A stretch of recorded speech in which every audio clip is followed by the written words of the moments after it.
আওয়ামী লীগ আমলে পরিবেশ রক্ষার চেয়ে ধ্বংস করেছে বেশি। বর্তমান সরকারও পরিবেশের কল্যাণে দৃশ্যমান তেমন কাজ করছে না। জুলাই আগস্ট আন্দোলনেও দেশের ভাগ্যের কোনো পরিবর্তন হয়নি। সকালে ঢাকা রিপোর্টার্স ইউনিটিতে পরিবেশ বান্ধব নগর গঠনে রাজনৈতিক দলগুলোর ভাবনা শীর্ষক আলোচনা সভায় এসব কথা বলেন বক্তারা বলেন, পরিবেশ রক্ষায় সরকারের জবাবদিহিতা থাকতে হবে, ঘুষের বিনিময়ে পরিবেশ ছাড়পত্র দেয়া যাবে না। আরও জানাচ্ছেন শাহরিয়ার বাঁধন।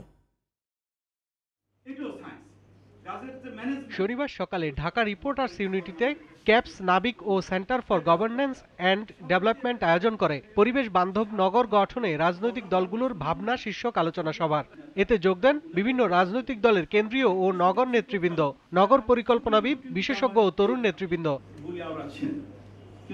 আলোচনা সভায় বক্তারা বলেন, পরিবেশ রক্ষা করতে হলে পরিকল্পনাহীন অবকাঠামো নির্মাণ বন্ধ করতে হবে, পাশাপাশি পরিবেশ বান্ধব পরিকল্পনাও নিতে হবে।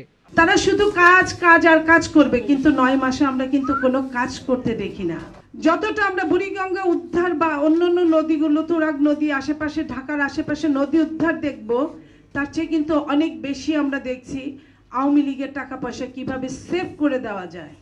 ঢাকা শহরে বিভিন্ন যেগুলো লেক আছে, বিভিন্ন জলাশয় আছে, এইগুলোর উপরে স্পেশাল আইন তৈরি করে এগুলোকে সংরক্ষিত জোন বা এলাকা আকারে যদি ঘোষণা করা যায়, ওগুলোকে leave them as it is, যেভাবে আছে ওভাবেই একদম সংরক্ষিত এলাকা হিসেবে আসলে ঘোষণা করা দরকার। ঢাকা সহ আশপাশের কিছু এলাকার জন্য বিশেষ আইন করে ইকোলজিক্যাল বাফার জোন তৈরি করা দরকার বলে মত বক্তাদের।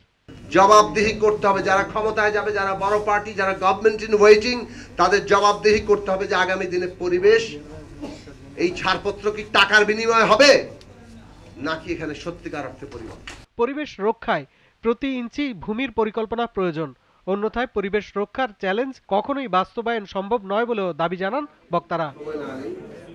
শাহরিয়ার বাঁধন, জিটিভি নিউজ, ঢাকা।